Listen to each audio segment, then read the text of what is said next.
ফিলিস্তিনের গাজা থেকে ২ মাইল উত্তরে কিবুটস এলাকায় ১৯৩০ এর দশকে পোল্যান্ড থেকে আসা ইহুদিরা কৃষি খামার গড়ে তুলেছিল। ইহুদিদের পাশেই ছিল ফিলিস্তিনি আরবদের বসবাস। ১৯৩০ এর দশকে ফিলিস্তিনিরা বুঝতে পারল যে তারা ধীরে ধীরে জমি হারাচ্ছে। ইহুদিরা দলে দলে সেখানে এসে জমি ক্রয় করছে। ১৮৯৭ সাল থেকে ইহুদিরা চেয়েছিল নিজেদের আলাদা রাষ্ট্র গড়ে তুলতে।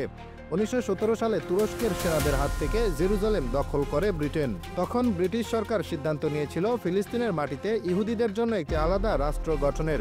ব্রিটেনের তৎকালীন পররাষ্ট্রমন্ত্রী লর্ড আর্থার জেমস বেলফোর বিষয়টি জানিয়ে চিঠি লিখেছিলেন ইহুদি আন্দোলনের নেতা ব্যারন রথচাইল্ডকে। সেই চিঠি বেলফোর ডিক্লারেশন হিসেবে পরিচিত। ইহুদিদের কাছে ব্রিটেন প্রতিশ্রুতি দিয়েছিল ফিলিস্তিনের জমিতে তাদের জন্য একটি রাষ্ট্র গঠনের সুযোগ করে দিবে।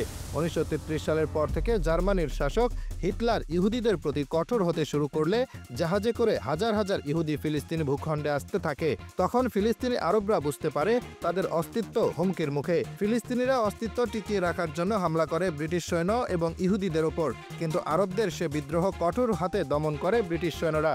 ১৯৪৫ সালে দ্বিতীয় বিশ্বযুদ্ধ শেষ হবার পর যেসব ইহুদি বেঁচে ছিলেন তাদের জন্য ফিলিস্তিনি ভূখণ্ডে একটি আলাদা রাষ্ট্র গঠনের চিন্তা আরও জোরালো হয়। আমেরিকার তৎকালীন প্রেসিডেন্ট হ্যারি ট্রুম্যান ইসরায়েলের রাষ্ট্রের পক্ষে জোরালো অবস্থান তুলে ধরেন।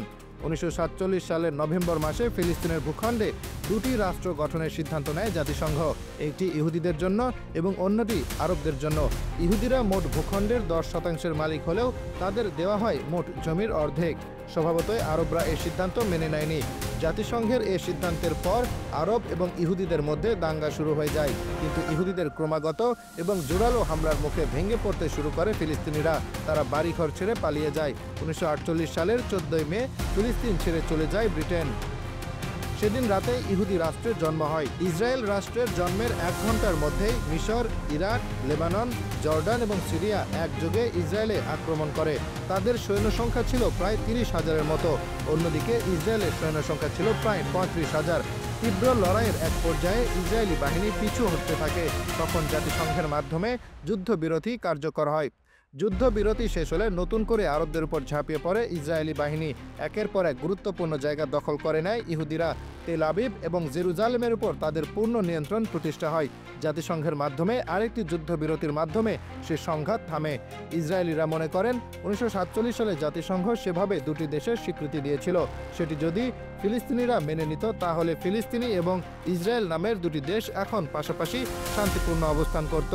আরব দেশগুলির মধ্যে পারস্পরিক আস্থা না থাকার কারণেই ১৯৪৮ সালের যুদ্ধে তারা পরাজিত হয়েছে এবং ইসরায়েল দেশটির জন্ম হয়ে সেটি সুপার পাওয়ারে হতে পেরেছে।